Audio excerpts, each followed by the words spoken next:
At the edge where land dissolves into water, where river mouths breathe with the rhythm of tides and coastlines redraw themselves twice a day, macaques move with the confidence of something that has already solved this problem.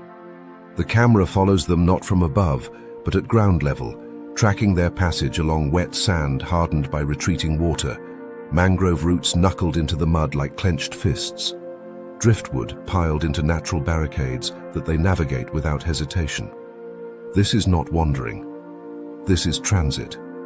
The shoreline is being used as infrastructure, a linear corridor that compresses space, simplifies movement, and exposes opportunities. For macaques, these edges are not margins of the ecosystem. They are its fastest routes. The troop advances in a loose formation that only appears chaotic to an untrained eye. Juveniles drift forward and back like particles in a current, while adult females maintain the spine of the group, anchoring movement through familiarity and social gravity. High-ranking males range wider, scanning both inland vegetation and open water, not for predators alone, but for signals of abundance. The shoreline concentrates life. Crabs emerge with the falling tide, shellfish gape briefly before sealing themselves again. Insects gather where freshwater meets salt. Even human refuse carried downstream or washed ashore becomes part of the resource map. The macaques are not reacting to what they see in front of them. They are anticipating what will appear, because this route has been learned, tested, and reinforced over generations. What unfolds here is a textbook example of rapid colonization behavior, but played out not on a continental scale, rather across meters and minutes. When macaques enter a new coastal zone or river mouth, they do not spread evenly. They probe. A small number of individuals move ahead, often younger adults with enough experience to read danger, but low enough rank to take risks. These scouts test access points, approach novel food sources, and gauge response times of competitors or threats. Their behavior is watched closely. Every hesitation, every success, every retreat is data. Within hours or days, depending on complexity, that data reshapes the movement of the entire troop. The shoreline accelerates this process because it reduces variables. On one side is water, largely predictable in its timing even if dangerous in depth. On the other is terrestrial cover. This creates a narrow band where decision-making is simplified. For a species built on social learning, this is ideal terrain. When a scout locates a productive node, a cluster of exposed shellfish, a fishing site temporarily unattended, a fruiting tree leaning over water, the information does not need to be transmitted verbally. It spreads through observation. Body posture changes. Directional glances linger. Individuals begin to align their movement without overt signals. The troop reorganizes itself in real time. The first arrivals at a new food node do not linger. They grab, test, and withdraw. This is not caution. It is strategy. By minimizing time spent at the site, they reduce the chance of drawing attention from rival troops, terrestrial predators, or humans. More importantly, they preserve uncertainty. Other animals watching from cover do not see a settled claim. They see a brief disturbance that ends before it can be challenged. Only after this initial sampling does the true occupation begin. The wow moment unfolds without announcement. The camera holds on an apparently empty stretch of beach where a cluster of human discarded food lies half buried in sand near the high tide line. Nothing moves. Then, almost simultaneously, macaques appear from three directions. From the mangroves behind, from a rock outcrop to the side, and from the shallow water itself where individuals had been wading moments earlier. The convergence is fast and silent. Each individual targets a specific item. There is no scrambling, no fighting, no confusion. Within seconds, the sight is stripped. And then, just as quickly, it dissolves. The macaques retreat along separate vectors, vanishing back into cover, as if the raid never occurred. This is not spontaneous chaos. It is a raid wave, an emergent behavior shaped by dominance hierarchies and spatial memory. High-ranking individuals do not need to assert themselves at the site, because access has already been negotiated socially. Lower-ranking macaques approach from less visible angles, reducing risk. Juveniles are excluded entirely until the final seconds, when scraps and secondary items remain. The entire operation relies on shared understanding of timing, position, and role, without requiring planning in the human sense. It is coordination without command. Scientifically, this works because macaques sit at a powerful intersection of traits. Their diet is aggressively opportunistic. They are not limited by specialization. Plant matter, animal protein, carrion, human food, all are processed by a digestive system capable of handling variability. This means almost any new environment contains something usable. Their social learning is high fidelity. Behaviors spread quickly and accurately, especially those tied to food acquisition. A successful tactic can propagate through a troop in days and persist for years, and their dominant structures, often criticized as rigid, actually provide stability during expansion. Rank reduces conflict. It determines who takes risks, who exploits first, and who benefits later, preventing the internal collapse that would otherwise accompany rapid growth into new territory. The shoreline amplifies these traits by functioning as both barrier and guide. Tidal timing becomes a clock that structures activity. Low tide exposes resources and opens travel routes along compacted sand. High tide compresses the troop into elevated zones, reinforcing social contact and information exchange. Over time, macaques synchronize their movements to these cycles with remarkable precision. Studies have shown that coastal macaque populations adjust daily activity patterns, not just to daylight, but to tidal phase, effectively adding a second temporal axis to their behavior. This allows them to exploit resources that are inaccessible to inland competitors. Predator pressure along shorelines is different as well. Large terrestrial predators are less common, and aerial threats are more predictable in open spaces. This shifts vigilance strategies. Instead of constant scanning in all directions, macaques concentrate attention along approach vectors. This frees cognitive bandwidth for foraging decisions and social monitoring. It also allows juveniles to learn complex behaviors earlier because the environment punishes mistakes less brutally than dense forest interiors. The shoreline becomes a training ground, producing individuals better equipped to push further into novel habitats. Expansion is not just about movement. It is about stabilization. Once a shoreline route is established, macaques begin linking it to inland resources, creating a network of nodes rather than a single frontier. Fruit trees inland become secondary targets, accessed via shoreline highways. Freshwater sources near river mouths become anchor points. Over time, these networks overlap with human infrastructure, bridges, fishing camps, drainage outlets. Macaques do not distinguish between natural and artificial nodes. They evaluate access, risk, and reward. If a human site provides predictable food with manageable danger, it becomes part of the territory. This is why macaques are often described as invasive, even within their native ranges. They are not simply occupying empty space. They are outcompeting slower, more specialized species by arriving first, learning faster, and locking down access through social cohesion. Once established, removing them becomes nearly impossible without destabilizing the entire local ecosystem. Their presence reshapes predator-prey dynamics, alters seed dispersal patterns, and changes how other animals use the shoreline. They are ecosystem engineers not through construction, but through occupation. The raid wave seen earlier is not an isolated tactic. It is the visible tip of a deeper strategy built on redundancy and speed. By approaching from multiple angles, macaques reduce the risk that a single threat response can disrupt the group. If humans shout from one direction, only a fraction of the troop is affected. If a predator appears, escape routes are already distributed. This mirrors principles seen in swarm behavior and distributed systems, where resilience emerges from decentralization. No individual controls the operation, yet the operation succeeds. What makes this behavior particularly striking is that it emerges without formal planning, yet produces outcomes that resemble deliberate strategy. Evolution has shaped the cognitive architecture of macaques to favor rapid assessment, imitation, and rule-based interaction. When placed in environments like shorelines that compress space and time, These traits express themselves with unusual clarity.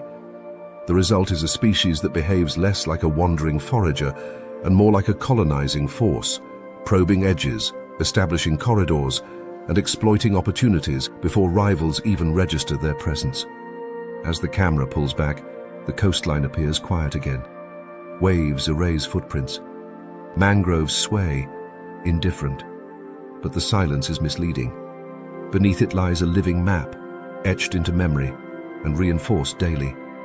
The macaques will return on the next tide, along the same routes at the same angles, refining their occupation with each pass. They are not adapting to the shoreline. They are claiming it, using biology, social structure, and learning speed as their tools. In the ecology of edges, they are not visitors. They are the first settlers, and once they arrive, the landscape never quite belongs to anyone else again.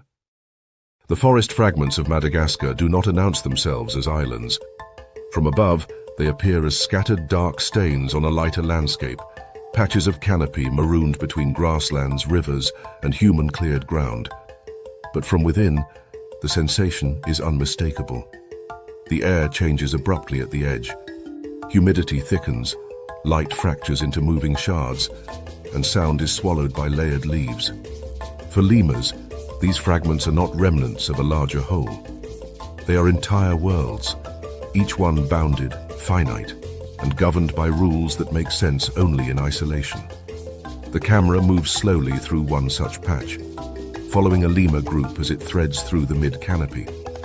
Their spacing is tight, closer than expected for animals often portrayed as playful and relaxed. No individual drifts far.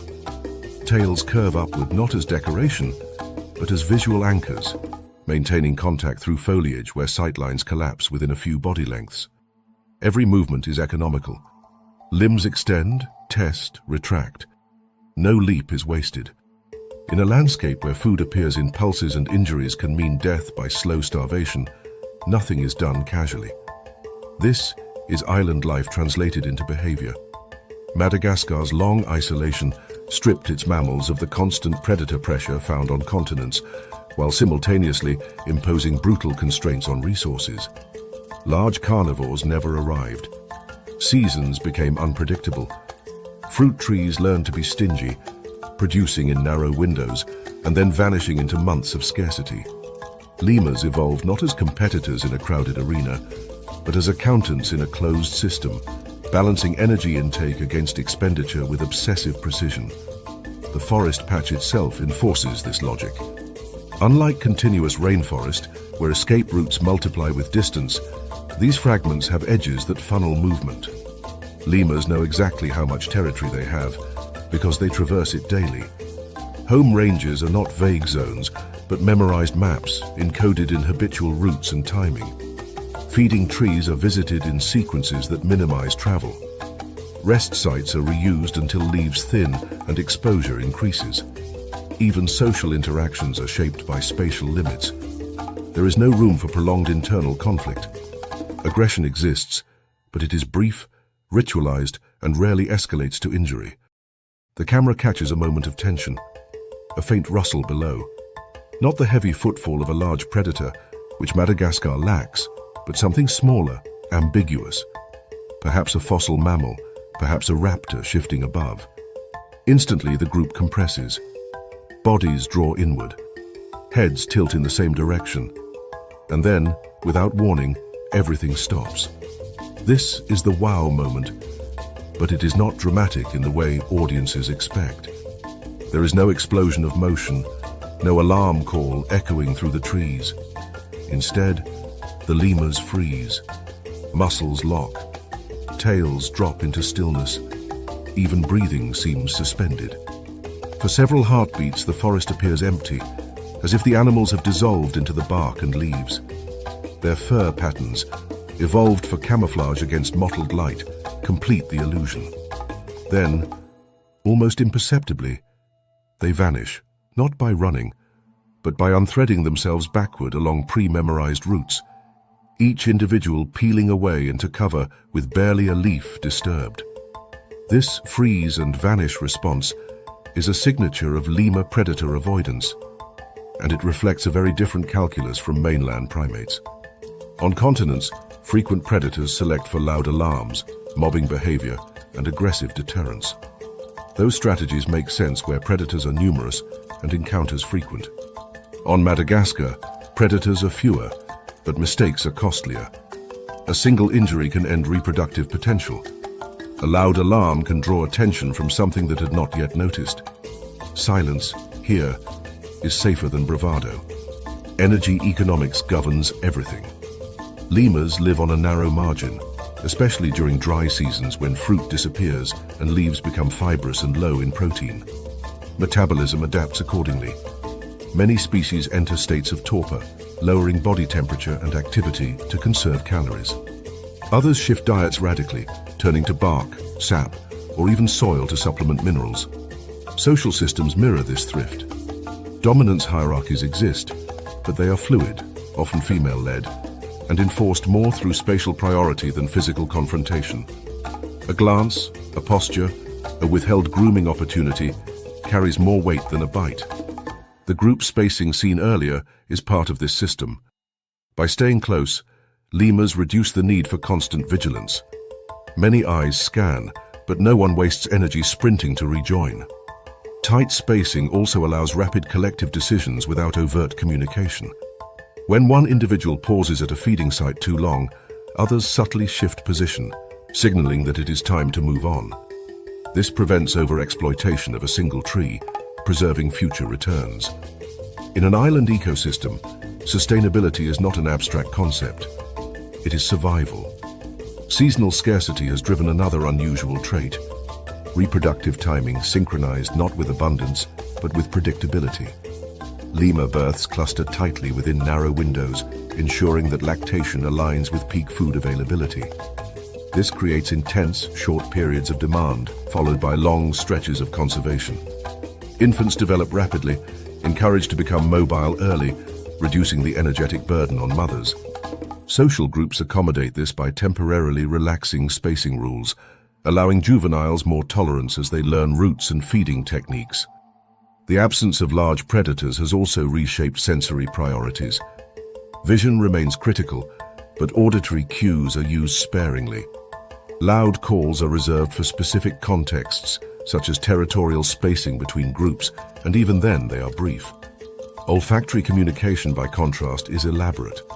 Scent marks encode identity, reproductive status, and recent presence without requiring direct interaction.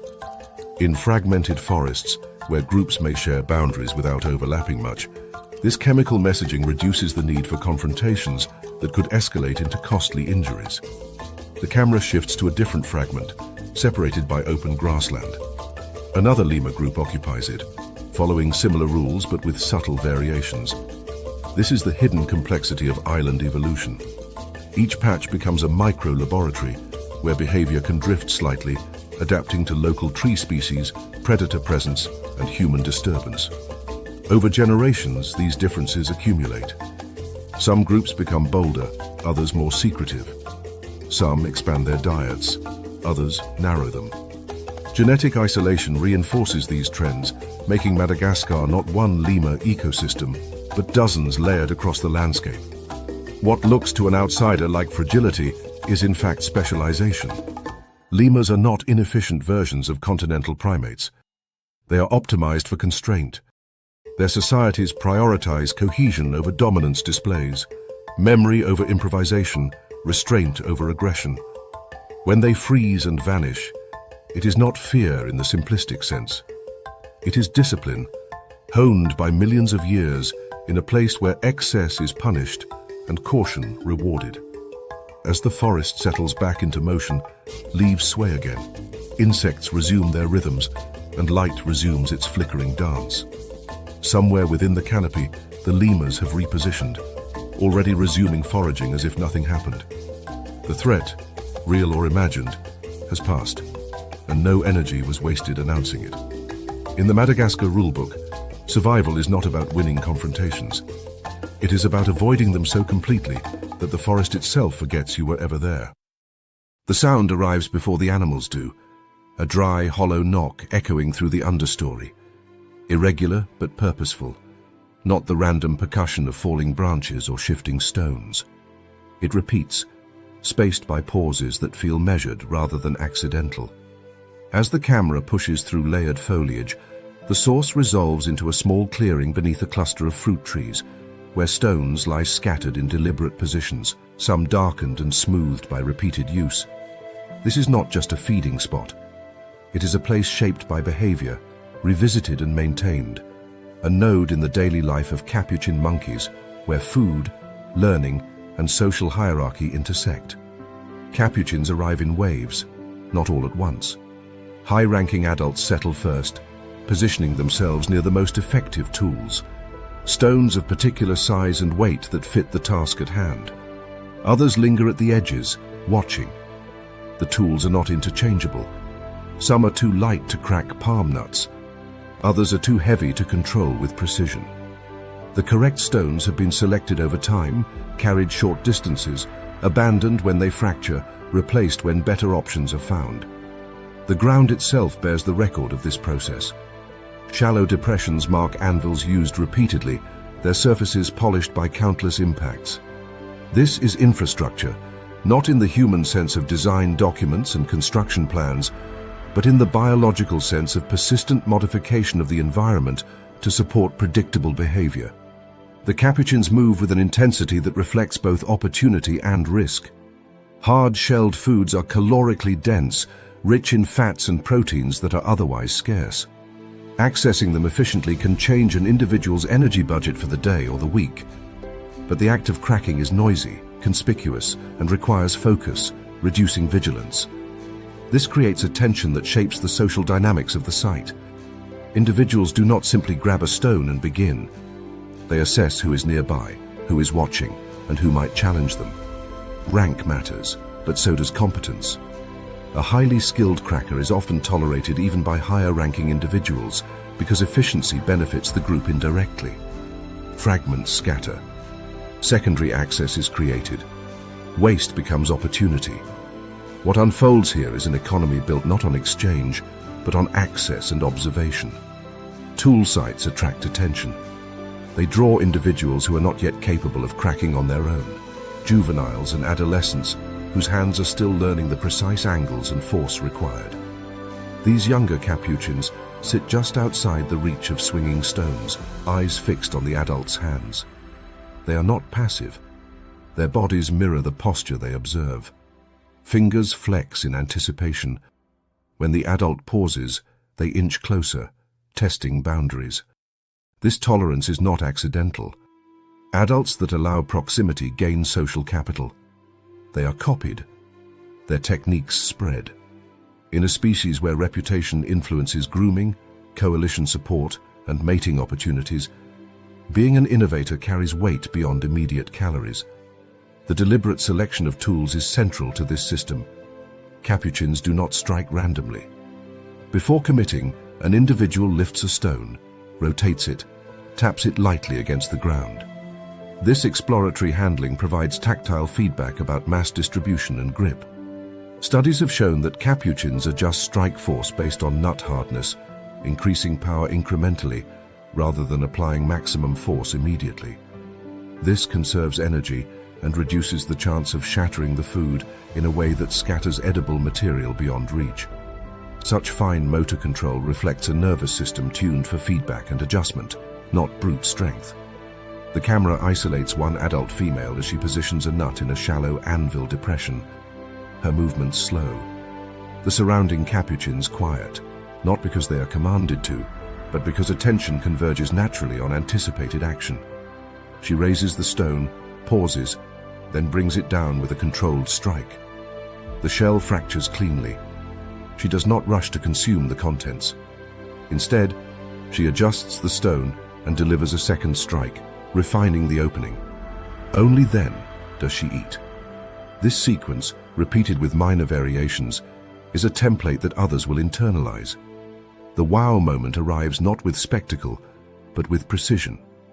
A juvenile, watching from a short distance, approaches cautiously after the adult steps aside. He selects a smaller stone, one that matches his limited strength. His first strike misses the optimal angle. The nut shifts. He pauses, repositions it exactly as the adult had done moments earlier, and adjusts his grip. The second strike lands true. The shell cracks. The timing, posture, and force closely match what he observed. This is not trial and error spread over weeks. This is skill transfer in real time, observational learning compressed into minutes. Such rapid acquisition is possible because capuchins combine large brains with extended developmental periods. Juveniles remain dependent longer than many other monkeys, giving them time to observe, practice, and fail without immediate survival consequences. Their social structure accommodates this.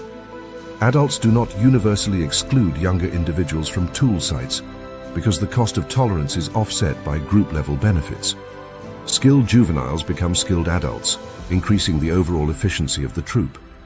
In environments where hard foods are critical fallback resources during lean seasons, this cultural continuity can determine whether a group persists or collapses. The tool economy extends beyond food. Branches are used as probes to extract insects from crevices. Stones serve as weapons in conflicts, thrown with surprising accuracy. Leaves are folded to carry water, a rare behavior among non-human primates that demonstrates flexible problem-solving. Each of these behaviors is not evenly distributed across all capuchin populations. Some troops use certain tools extensively, others do not, despite having access to similar materials. This variation is one of the strongest indicators that capuchins possess culture-like traditions, behaviors transmitted socially rather than genetically. The persistence of these traditions depends on site fidelity. Tool locations become landmarks in the mental maps of individuals. They are revisited season after season, even when alternative feeding areas exist. This creates predictable gatherings where learning opportunities cluster. Over time, the environment itself is altered. Stones accumulate. Anvils deepen. The clearing becomes more open as repeated use suppresses undergrowth. In effect, the capuchins engineer their own classrooms, physical spaces that support the transmission of knowledge. Predator dynamics influence this behavior in subtle ways. Capuchins are preyed upon by raptors and large snakes, threats that exploit moments of distraction. Tool use, by anchoring individuals to specific spots, increases vulnerability. The group compensates by distributing vigilance. While one individual cracks, others scan. Alarm responses are swift and coordinated. When a threat is detected, tools are dropped without hesitation. Stones that took years to accumulate are abandoned instantly. Survival outweighs investment. This readiness to disengage reinforces the importance of shared knowledge, because tools can be lost, but techniques persist. Energy economics again underpin the system. Hard foods yield high returns, but require upfront investment in time and skill. Once mastered, they provide reliable nutrition that buffers against seasonal scarcity. Individuals proficient in tool use often show better body condition and higher reproductive success. Their offspring, in turn, are exposed earlier and more frequently to tool sites, creating feedback loops that entrench the behavior within family lines. Over generations, this produces a stratification not strictly based on dominance, but on competence. The tolerance observed near tools is particularly striking given the competitive nature of capuchin societies. These monkeys are known for aggression, coalitionary violence, and intense social maneuvering. Yet at tool sites, rules soften. This is not altruism, it is pragmatism. Excluding others reduces opportunities for social learning, which would eventually lower group efficiency. Allowing access under controlled conditions maintains order while promoting skill spread. The result is a balance between competition and cooperation that resembles early stages of economic systems seen in humans, where shared infrastructure supports individual gain. As the day progresses, activity at the tool site ebbs. Stones are left where they fall. Nutshells litter the ground. Juveniles linger longer, experimenting with discarded fragments. Adults move on to other foraging tasks, confident that the site will be there tomorrow, and the next day, and the next. This confidence is not misplaced. Tool economies persist because they are embedded in both behavior and landscape. They are remembered, revisited, and reinforced by every generation. The camera pulls back, revealing the clearing within the broader forest matrix. From a distance, It looks unremarkable, just another patch of ground beneath trees. But hidden in its stones and scars is a record of cognition, social structure, and adaptation. Capuchins are not merely using tools. They are maintaining systems, cultivating places where knowledge accumulates and is passed on. In doing so, they blur the line between instinct and culture, showing that the roots of complex economies do not begin with writing or architecture, but with hands that learn, minds that remember, and societies willing to let the young watch closely enough to copy exactly what works. The flood forest does not forgive hesitation. At ground level, water spreads into a reflective maze, swallowing roots and reshaping pathways daily. Above it, the canopy fractures into narrow corridors of branches and vines, suspended just high enough to remain dry during seasonal inundation. This is the domain of squirrel monkeys, small-bodied primates moving through a three-dimensional landscape that is constantly rearranging itself. The camera tracks them from below and within, struggling to keep pace as the group flows through the trees in tight formation, bodies low, tails extended for balance, heads never still. Every movement is fast, but nothing is frantic. Speed here is not panic. It is baseline survival. The troop does not travel as a loose gathering. Individuals maintain precise spacing, close enough that information passes instantly, far enough to avoid collisions in sudden turns. This spacing is not random. It reflects the geometry of the flood forest itself. Branches are thin and discontinuous, often terminating abruptly above open water. Gaps cannot be crossed casually. Each leap must be calculated, each landing point tested in advance by those ahead. Squirrel monkeys solve this problem by moving as a unit, reducing decision lag. When one individual commits to a route, others follow without debate. In an environment where a misjudged leap can mean falling into water filled with predators, hesitation costs more than conformity. The flood forest is rich, but unpredictably so. Insects erupt in swarms and vanish. Fruit trees ripen briefly and then go silent. Predators move differently here, using water as both barrier and highway. Raptors hunt from above. Snakes coil along branches just below eye level. And terrestrial predators wait beneath the canopy for mistakes. Against this backdrop, squirrel monkeys have not evolved to dominate space or resources. They have evolved to dominate information. The camera closes in on the group as it advances, revealing the constant micro-movements that define their vigilance. Eyes dart independently, scanning different planes. Some individuals watch above, others below, others ahead. This division of sensory labor emerges naturally from group size and positioning. No one is assigned a role, yet roles exist. Juveniles, lighter and quicker, often occupy the front, testing routes. Adults with more experience anchor the center, where they can monitor multiple directions. Peripheral individuals take on higher risk, but also gain early access to food and information. This constant scanning is metabolically expensive. Squirrel monkeys have among the highest brain-to-body ratios of New World primates, and neural tissue consumes enormous energy. To support this, their diets skew heavily toward insects, which provide concentrated protein and fat. The flood forest supplies these resources in bursts, especially as rising water drives arthropods upward into the canopy. Squirrel monkeys exploit this by staying mobile. They do not linger at depleted patches. Instead, they sweep through, harvesting quickly, then moving on before diminishing returns set in. What keeps this system from collapsing into chaos is networking. Squirrel monkeys rarely travel alone. They associate loosely but persistently with other primate species, particularly larger monkeys that occupy overlapping strata of the canopy. These mixed species associations are not friendships. They are information markets. Each species brings different strengths. Larger monkeys have better visual detection of distant predators. Smaller ones, like squirrel monkeys, excel at spotting subtle movement nearby. Alarm calls differ in pitch, duration, and context, encoding specific threats. Over time, species learn to interpret one another's signals with remarkable accuracy. The camera captures a moment where this network becomes visible.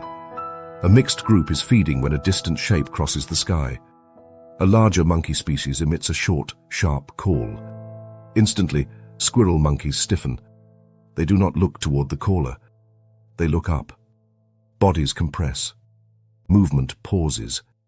The threat is aerial. Seconds later, another call, different in tone, ripples through the group. This one signals proximity. The squirrel monkeys do not wait for confirmation. They pivot as one, changing direction mid-movement, flowing laterally through the canopy as if pulled by a single force. This is the wow moment, the chain reaction alarm that reveals the true nature of their survival strategy. No individual assesses the threat fully. No one verifies. The cost of a false alarm is minimal compared to the cost of delay. Consensus emerges almost instantly because the rules are simple and shared. Certain calls mean move now. Certain movement patterns mean follow without question. The entire group reorients in less time than it takes for a predator to commit to an attack trajectory. This speed is possible because squirrel monkeys operate with low hesitation thresholds. Evolution has favored rapid decision-making over accuracy. In the flood forest, threats appear and vanish quickly. Waiting to confirm identity wastes precious seconds. Instead, squirrel monkeys treat alarms probabilistically. Most are false. That is acceptable. Energy lost to unnecessary movement is recoverable. Energy lost to predation is not. The mechanics of this rapid consensus are rooted in neural and social adaptations. Squirrel monkeys possess highly responsive sensory processing, particularly in vision and hearing. Their brains prioritize motion detection and pattern recognition over detailed analysis. Socially, they maintain egalitarian structures compared to more dominance-driven primates. This reduces friction during group decisions. There is no need to defer to a leader. The first credible signal triggers group action. Information trading extends beyond predator detection. Feeding opportunities are also shared indirectly. When one individual locates a productive insect swarm, its increased activity draws others. This aggregation benefits all, as insects flushed by one monkey become accessible to others. In this way, information about food spreads through motion rather than calls, minimizing noise that could attract predators. The network rewards attention and responsiveness, not possession. Flooding amplifies the importance of this system. As water levels rise, terrestrial escape routes disappear. The canopy becomes the only safe space, and it shrinks vertically as lower branches are submerged. This compression forces species into closer proximity, increasing both competition and cooperation. Squirrel monkeys navigate this by remaining flexible. They adjust group size seasonally, splitting when food is scarce, merging when predator pressure rises. These fission-fusion dynamics are fluid, responding to environmental cues rather than rigid social bonds. Predator avoidance strategies also shift with flooding. Snakes, for example, exploit higher water by moving into the canopy. Squirrel monkeys counter this not by visual detection alone, but by reading subtle behavioral changes in their associates.